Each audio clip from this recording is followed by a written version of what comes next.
Hey, what's happening, you guys? Welcome back to my channel.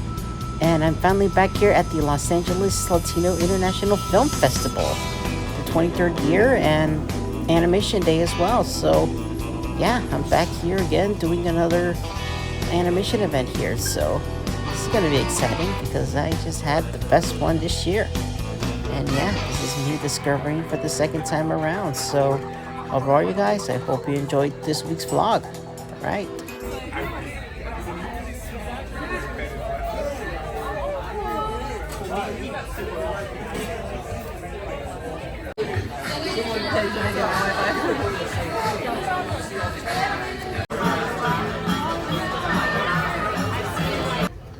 While y'all grab your seats, I just want to tell you a little bit about myself. Hello, everybody. My name is Magdiela. I'm founder of Latinx in Animation. It is an honor for you to be here today with all of us. This is one of my favorite days because obviously it is such a inspiring moment for me and for all of you. I hope to be surrounded by so many people that are like you, look like you, talk like you, and hopefully tell stories like you. So I hope you guys are making some meaningful relationships. Before we begin, we like to acknowledge that we are standing on the ancestral lands of the tribal nations and their citizens. We pay respect to the elders, both from the past and present. Specifically here in Los Angeles, we recognize that we are occupying land that belongs to the Tongva, Tatarian, and Chumash people. Please take a moment to reflect on the many legacies of violence, displacement, migration, and settlement that brings us here together. We invite you to join us in exploring such truth at any and all public events. We would also like to express our gratitude to the volunteers, those who committed and dedicated our fundamentals to making the festival a success. And please, a round of applause to all of our volunteers today. We are starting strong with the amazing Walt Disney Animation Studios. We have a panel based on career journeys. We have two amazing moderators today that I love to introduce you, and they will take it away. I love to tell you about Erica Becerra and Matt Roberts, who are senior recruiters at WDAS. They will share an insider perspective on the different jobs available in animation production, how to apply to them, and top tips on breaking into the industry. They'll be joining by artists from various stages of the animation process, each offering their own experience and valuable advice for anyone interested in pursuing a career in animation. All right, enjoy.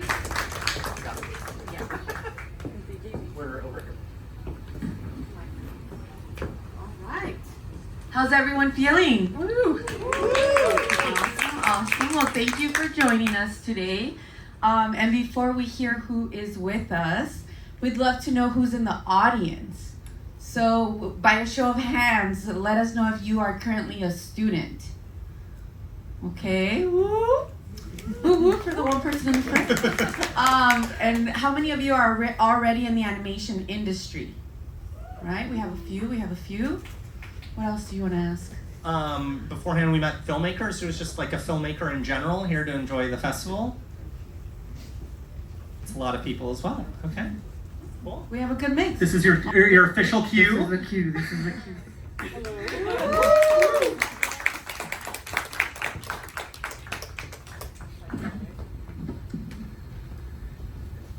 And so just to catch you up, we have one student. We have a few folks from the animation industry. We have filmmakers, and they want to know who you are. So can we jump into intros? Sure. Hey guys, I'm Stephanie Rizzo, and I'm a story artist in animation.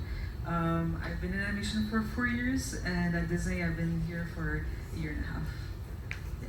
I'm Andrea. I'm part of the Vancouver studio for Disney, and I'm a recruitment coordinator, and I joined Disney around 2 years ago, which is around the time that we started our studio in Vancouver. Buenos días. Hola. My name is Jorge Ernesto Ruiz-Cano. I'm an artist at Walt Disney Animation Studios, porque I believe that the building allows you to kind of jump in from kind of one role to the other. And but right now I happen to be doing animation. I've been working in Walt Disney Animation for 11 years now. So with that, I think that transitions us well into the next question on what inspires you. Not just as an artist or a professional in this industry, but also as a person, especially during these weird times that we're experiencing in the industry. How do you stay motivated? What inspires you? At least for me, like, I know a lot of people that are like drawing for a job tend to like just go home and not draw, but for me, I actually like to go draw again, but it's for myself. So that's what, like, my creative side, that helps a lot. Because then I'm just like drawing whatever I want and I'm like in it, right? But definitely like at these times, I think just sort of going out and like experiencing life a bit like helps a lot. And I know it's hard for a lot of people, like can't travel that much and stuff, but just like going to the park or like even a museum has helped me a lot, I know. And honestly, like just getting off like social media or even from the screen, at least for me, it's helped a lot for that. For me, I think living in gratitude and remembering that there's some things that we can control, and just focusing on that, and there's some things that we can't. Just staying open for opportunities, staying open to what's to come. Again, we can't control everything. For us at work as well, it's just knowing that what we're working on is important. A lot of people are really excited about what we're working on. I'm sure everybody knows we're working on Moana.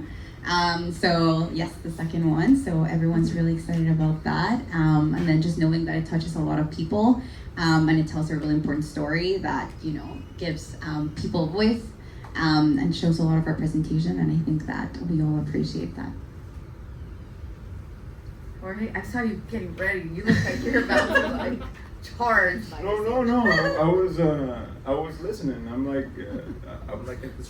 that's right. I mean, what can I add to that? I can't agree. No, I was listening, because if you have listened, you don't listen at all. That's part of it. So I got what inspires me, especially in tough times and stuff like that.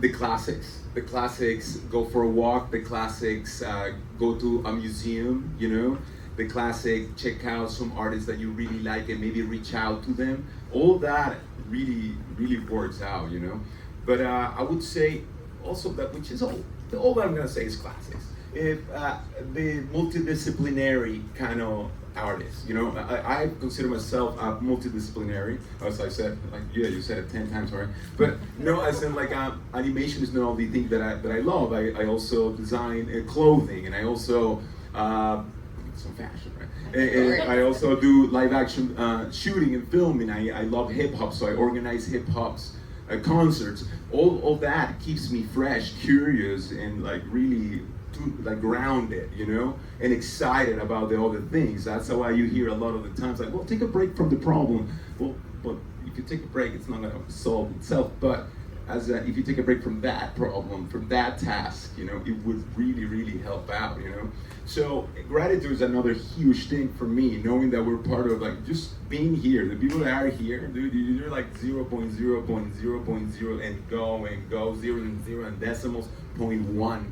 To be here, you're really 10 minutes. So you're really, really, really fortunate. You're very part of a percentage, so don't miss the chance. When you know that, you can't help but be excited, and don't lose the chance. Don't miss the opportunity, because the opportunity is not given by too many people.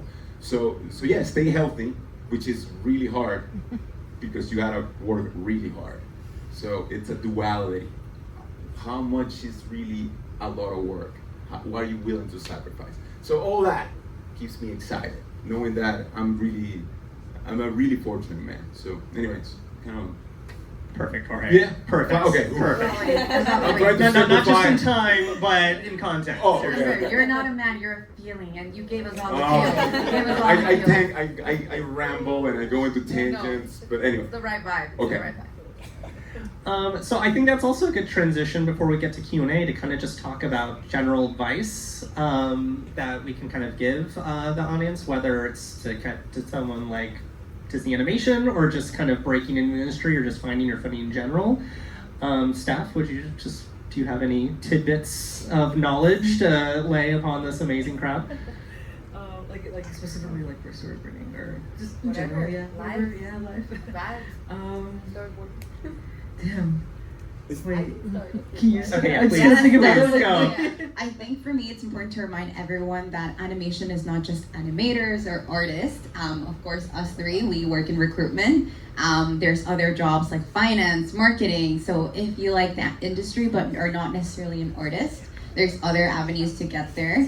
And what we always remind everyone as well is just because, I didn't start at Disney, and I don't think that I would be here if I didn't start at another studio first, or if I didn't have my staffing experience before that. So it's a path. It's not just like, if you just don't start there, it's never gonna happen. And not just Disney, any other studio or any other organization that someone admires. So just, again, staying open to opportunities. For me, again, I fell into recruitment and animation. I never thought that this is where I was going to end up, and just staying open to opportunities, staying curious, and just listening and knowing that there's other avenues and it's not just one way, and there's many different paths to get there. For you artists, I'd say, experiment with it as a tool and just see if it helps your process. And if it doesn't, leave it behind and say, I tried it, I'm familiar. But otherwise, you might find this is something that can help my art, and it's not going to be the end-all result, but it'll be part of my process to get to a creative solution faster. So yeah, we have been officially times upped. So thank you so much, everyone, for being here today. And Thank you. I hope you get the most out this weekend. So yeah, take care. Thank you guys so much. Thank you so much, Disney, Walt Disney.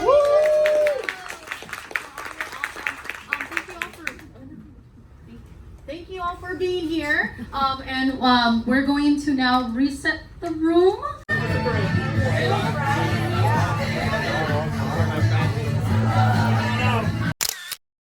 All right, we're all here now. Hello. Hello. Welcome back. Videoing? Yes, we're videoing. Woo! Picture time. Picture time. Picture time. Awesome. All right, thanks again. Thank you for coming. Sony Pictures Animation. So before we get started, I'm gonna read a quick land acknowledgement. We'd like to acknowledge that we are standing on the ancestral lands. Round of applause again for our volunteers. Thank you. All right, so we have The Spider Within, a Spider-Verse story with Sony Pictures Animation, and our panelists are director Joel Dampier and writer Kaila Amasan. And then we have our moderator, Michelle Raimo Kuyate, who will give a brief introduction about how this short came about through their Lens program. Oh my gosh, I feel like I'm in a nightclub. Cabaret. It's my moment.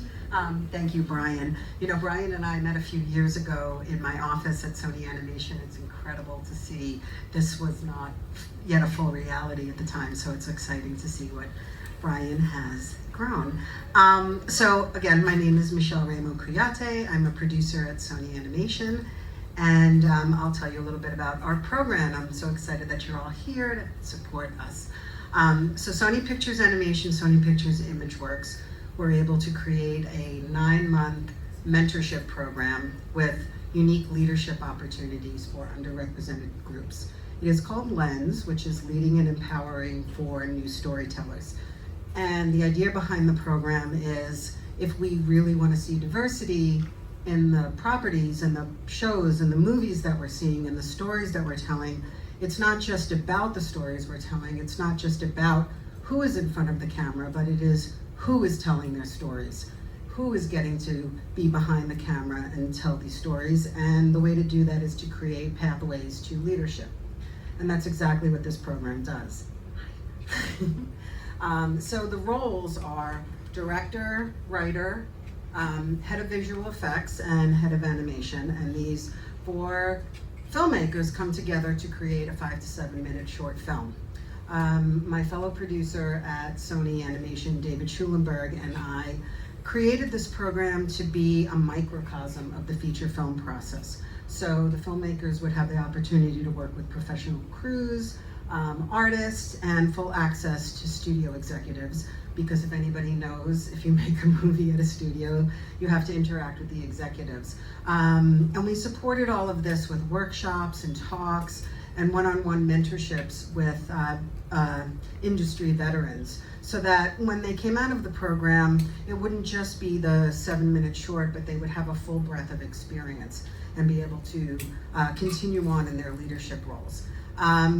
So to be able to utilize the Sony ImageWorks world-class pipeline, we needed to piggyback or leverage off of a property that was already in production. And to our delight, it was Across the Spider-Verse, which meant we got to make a short in the Spider-Verse.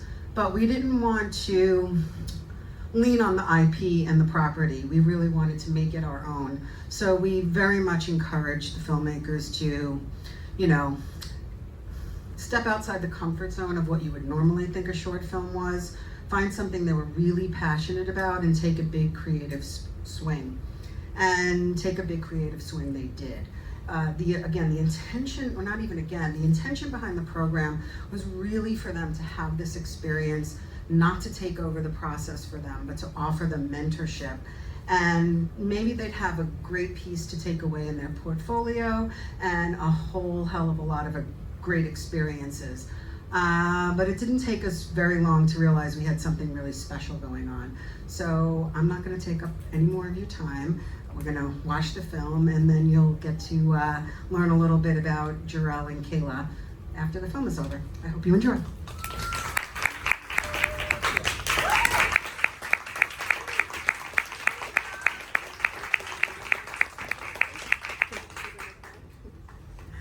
Hey, what's up? Hello. Checking 1, 2. I think so. Can y'all hear us? Oh no, these aren't on. I'm just full disclosure, I was having an anxiety attack because director chairs are usually high and I am vertically challenged and I have a hard time getting in them. But this was easy. These are fine. This is okay. Okay, well, hi, we're back. Hope you enjoyed the short. But I am going to start off by asking Jarrell and Kayla to introduce yourselves and talk about how you got involved with the Lens program. I'm Jarrell Dampier. Yeah. And I'm the director of The Spider Within. I got involved in the Lens program through an email that I thought was a scam. I thought this was like a Nigerian prince scam where I was gonna show up and get robbed or something, but it turned out to be real. I was a storyboard artist at DreamWorks. I actually didn't have any plans to move studios. I was having a pretty good time. And I was thinking, how am I ever gonna direct something? I think I need to start figuring that out. Didn't seem like I was gonna be getting any opportunities. And then and I got an email from Lens that said, hey, we want you to direct something even though you have no experience doing it. We think that'd be a great idea. And I thought, this has to be a trick. And it wasn't a trick, so here we are. Nice to see you guys. Hi, my name is Kayla Amazon. I'm the writer of the short, and I got involved through the lovely Jeremiah Loeb, who's an executive at Sony Animation, and he encouraged me to think seriously about the program, and I did, and now I'm here. So excited to be with you all. Lucky me, I got to produce these two. Really life-changing. Because yes, we had, that's the thing about film, and I bet there's a lot of filmmakers in here. You write something and then you forget about it and then all of a sudden it comes out, And in our case, of course, we were actively working on it throughout the whole time, but what really got me is that I caught the comments that were saying that it helped them through a dark time. And yeah, that really hit me just because, creativity for me is catharsis, and it's just where I put my anxiety in. So for it to help that one person, it really wrecked me. So I was very thankful for that. And so for everyone who's putting, one view on YouTube, thank you so much. And even for coming here, thank you so much for supporting it. Yeah, I agree. No, I concur. I read some of the most thoughtful comments I've ever read on YouTube. I read some of the most vulnerable comments. I think some of my favorite were I was scrolling through, you know, looking for haters, Exactly. right? As we do. But even Yes. the hateful ones, I don't know about you. I was like, thank you for hating something. Oh, I You love know what I it. mean? Like you Yeah. watched the whole thing to hate it. Well, You know that's what the I'm thing is saying? that It's I energy. barely It's found energy. it, but I did find one, and I read it, and we read those guys. And the point that they made was pretty interesting. It was like, you know, whatever. So they made a good point. But then someone in the comments after them replied, and essentially what they talked about wasn't important, but at the end of the day, they both came to this like respectful, mutual agreement that at the end of the day, mental health is a good thing that needs to be talked about, and you know, whether or not one person liked the short and one person didn't, it's fine. A win is a win. So I'm a third party, like observing this, and whatever. I'm just watching it. But these two people came to this like great, respectful end to their conversation, and it felt like even that was honoring mental health. And I thought that was so cool. Like we should be able to discuss art freely without hurting each other and wielding it like a weapon, right? And I was so proud of the comment section for that. No one was really popping off. It was really like, it was good conversation. And I think it's still remained that to this day. I haven't looked closely, but I feel like when I kind of get an overview, it's generally people are just having a great conversation about their own mental health, and I think that's the goal. You're right. As much as we didn't want at least one negative comment, it was very positive, and I think people react to earnestness, you know what I'm saying? Like I think a lot of times when there's like a forced nature to it, whether it's the message or the culture, that's when it starts getting people like, something's fishy. But I think in this case, it was just like, this is us, if you like it, you know what I mean? And there was a genuineness to it. Also too, I love the fact that the comic nerds came out, you know what I'm saying? Oh, yeah. It was just like, how does Comic this fit nerds into- really defend you more than anyone else can. It's true. We got like our ops got nothing, you know what I mean? Because they got us. But I also love how it fit into the canon, which is great. And then now we have an acronym like TSW. I'm like, yeah, there's like, you know what I mean? I'm like INTS, you know, it's like Myers-Briggs. It's just great. Yeah. So I'm really thankful about just also too like there's the emotional reaction, and then there's also in the canon, and then the international reaction. Like I love the comments that I couldn't read, and I had to Google Translate. So true. Yeah, You know what I'm so saying? cool. It's like, and it just translates to hello from Quebec or something. You know what I mean? So I was really thankful for that. So yeah, everyone, even this reaction is great. Like just hearing y'all. Thank you so much. I want to thank our speakers for giving us a great short film and give us a lot of insight. And I hope you guys take a lot of inspiration to hopefully tell your own stories in shorts as well. And so thank you guys. Round of applause for them one more time. All right, so I just did 2 panels. You got the Disney animation, and you got the Spider-Verse panel. The Spider-Web thin short that I've been talking about before. Yeah, it's great to see everyone involved with it again. It's just great to reunite some people, meet some new ones as well. Now we're doing a Nickelodeon one for the Casagrandes movie.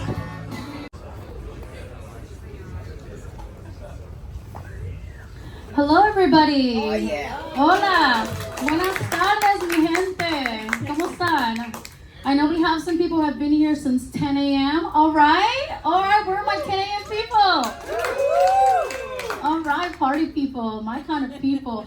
Thank you if you're joining us just now for this awesome panel. It is an honor for me generally to be doing this awesome introduction for this panel. We have the Casagrandes today. We have the amazing team of the Casagrandes from Nickelodeon.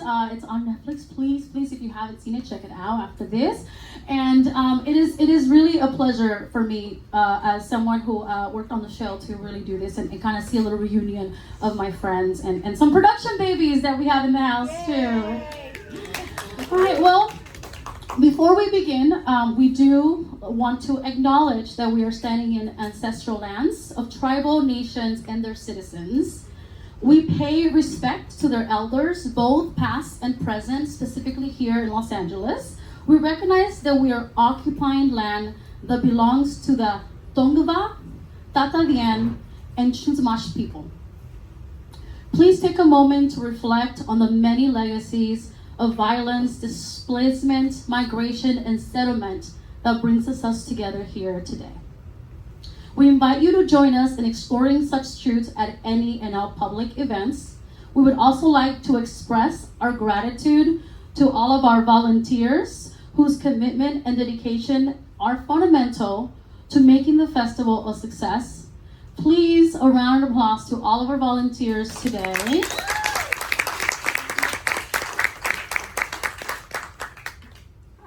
And, okay, now without further ado, we have today the making of the Casagrandes movie presented by Nickelodeon with an awesome moderator, I'm in animation mode, our awesome moderator, Carlos Aguilar.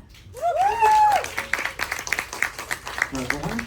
I'm very excited to be here today to talk about the Casagrandes movie with the team, and so I'm going to introduce them one by one. We have a few people here today. We have Miguel Puga, the show's creator and director of the movie.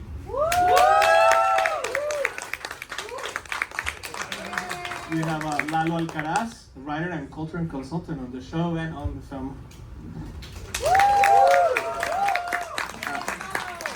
Rosemary Contreras, a writer on the show and on the film. Miguel Gonzalez, our director. And last but not least, Isabel Alvarez, the voice of Ronnie Han.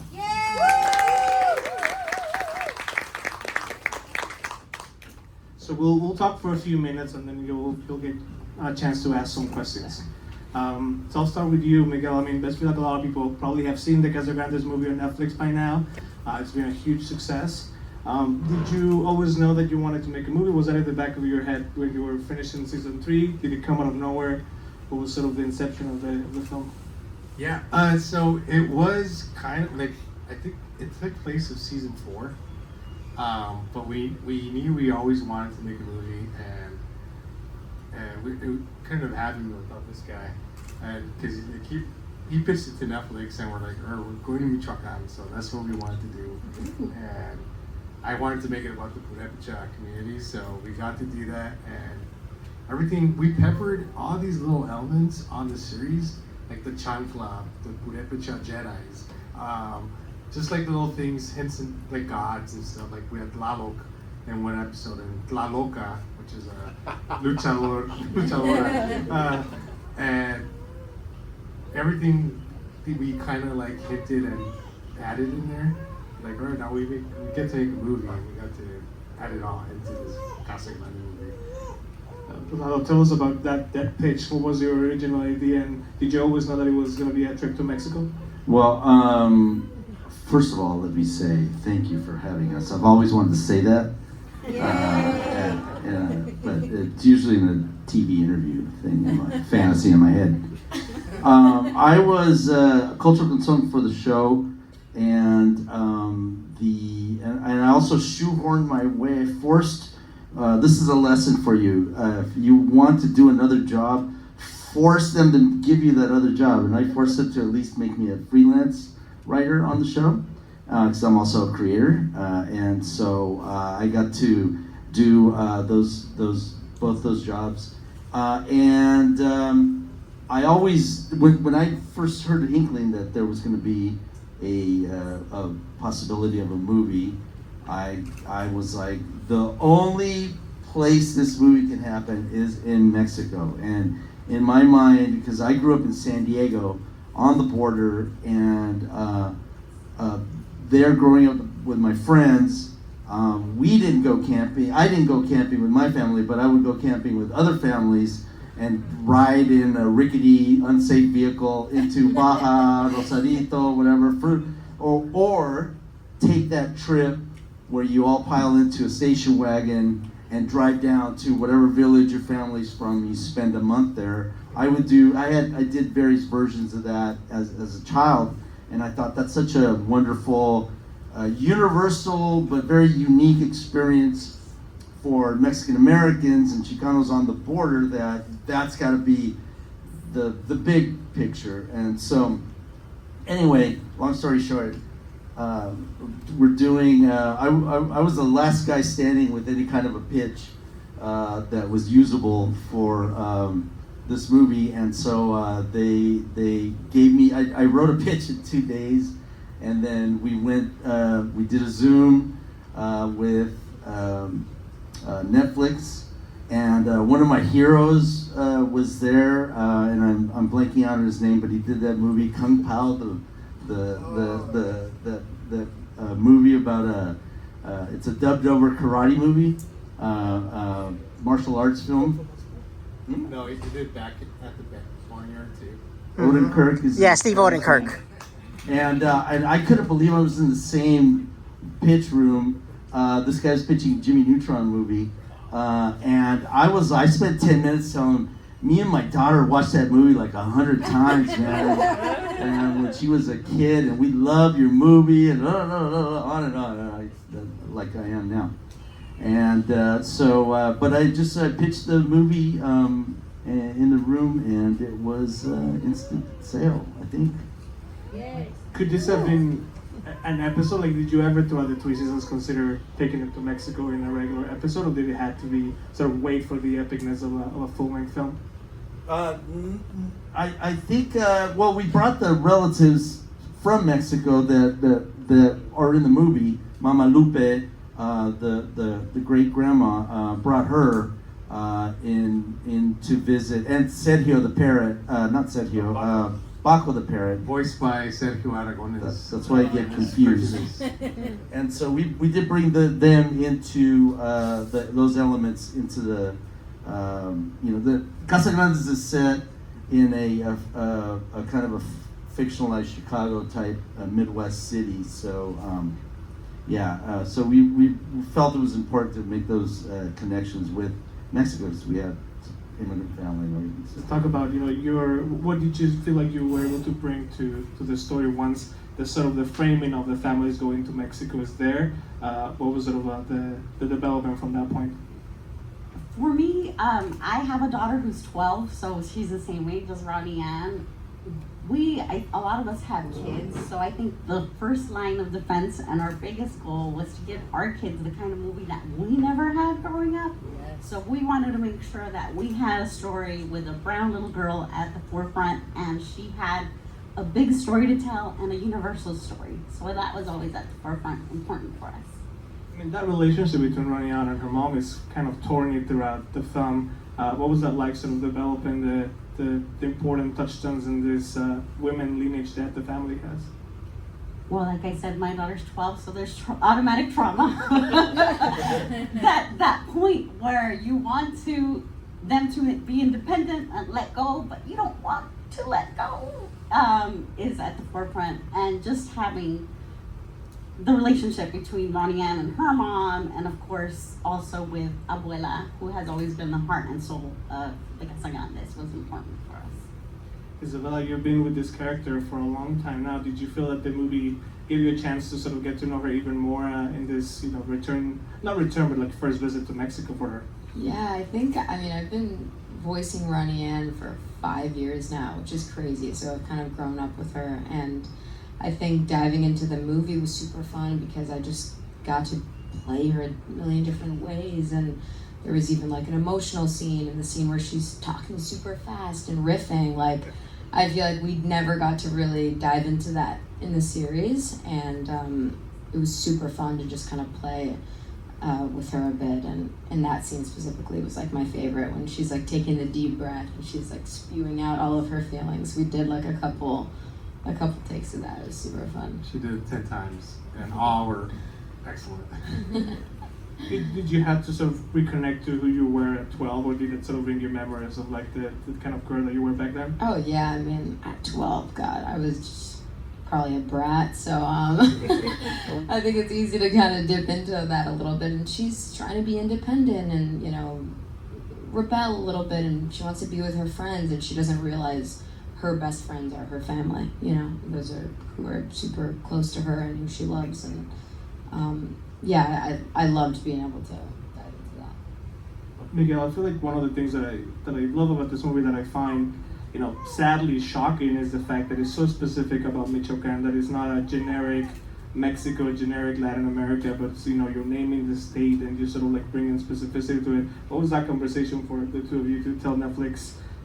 I'm sure do the executives even know where Michoacan is? Yeah, well, I spent a lot of my summers there. Gonzalez is from Michoacan, his wife is from Michoacan, and you know, they tell you do what you know, so that's what we did, and we pitched it to them, and I can't recall what they said. They probably said no, just make something up. But we're like, no, we have to be specific, and I'm glad we did, because if not, we would have made something up. And just, you know. And it originally was like kind of, I pitched it as almost a travel log, and then once you get to there, there's more traveling there, and that got changed to more of a focus to they cross the border and they get to Michoacan, and we have a pretty funny border crossing gag too. That's a visual from the sepia tone, you know, stereotypical movie depiction of Mexico to green Mexico, which is the actual Mexico. But so I'm very happy that it started gravitating to being specific to Michoacan, and then as it progressed, it just kept getting more and more specific. Yeah, and it's so rich too, like the Viejito dance, the Purepecha community, Pascuaro, Sinsunsan, all that. It's the culture's so rich and alive that I don't think we've seen something like that. I mean, they hint on it in Coco, but they don't really they don't add like where it's at. But I think we got to play around with, and Gonzalez got to go to Pascuaro and visit, you know, where'd you go?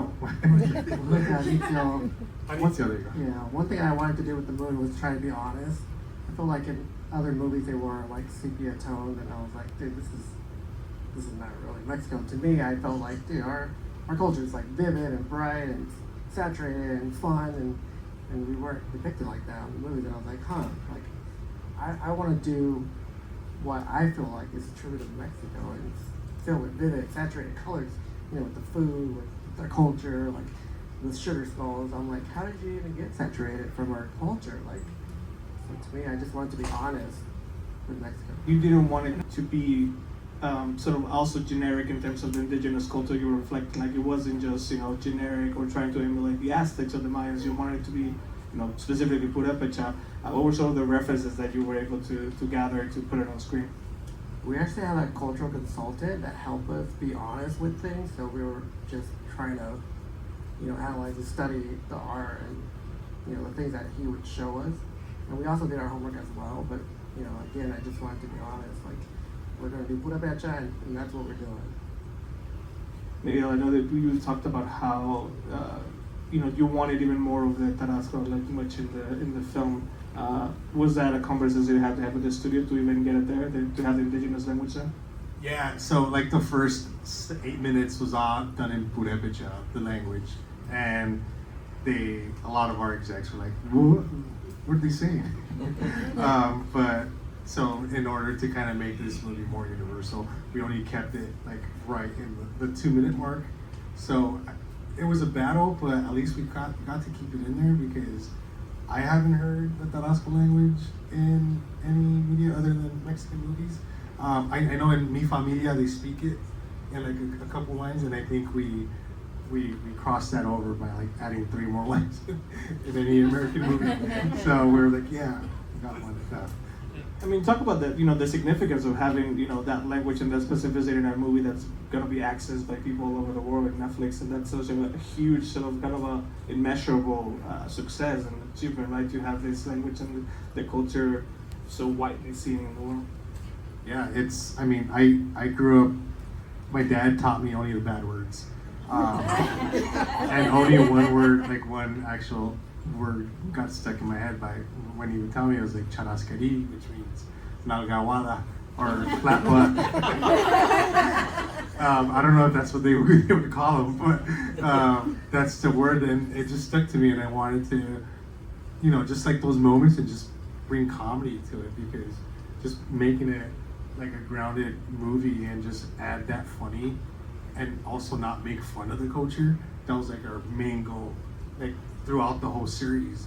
And I hope that's something that strives for everyone that's here. We have a bunch of filmmakers here, so like, you know, always make something honest and truth, and add some jokes in there, because we're funny. Like, we're all like, being Latino, being, you know, we all grew up, even if we're having like a really shitty time, like, we know how to have fun. So, you know, even funerals we get drunk. So, I don't even know if I answered your question. Everybody, please watch the Casagrandes on Netflix and rewatch, play it in the background, and keep it playing in the background over all day. All right, well, thank you so much. We're gonna reset this room. So if you're here for our mixer, you can go ahead and get back in line, but we're gonna go ahead and just do a reset. I'm gonna take one as well.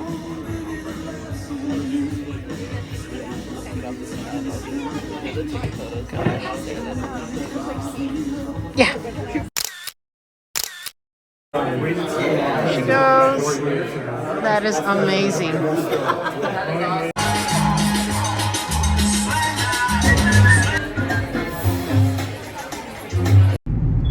So I think that's about it for this week's vlog, you guys. I mean, for a second time around, I think it's gotten better.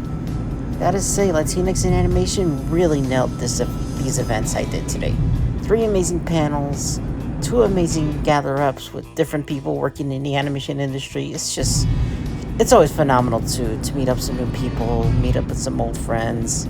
You know, what you saw with Magdiela getting her first ever Funko Pop autograph. I'm so happy for her. I just can't believe I make that happen, you know, just for her. So overall, you guys, I just want to say is thank you guys for watching my latest. To give special thanks to everyone on my Patreon, especially to everyone else that helped me last month. It's just been a great, it's been a great May. It's been a really busy one for me. So yeah, it's just great. It's fantastic. I mean, about all I need for the channel now. But I will still making a bit more next month because I've been trying to do other things. So all of you guys, thank you guys for watching. I'll see you all next time. Take care.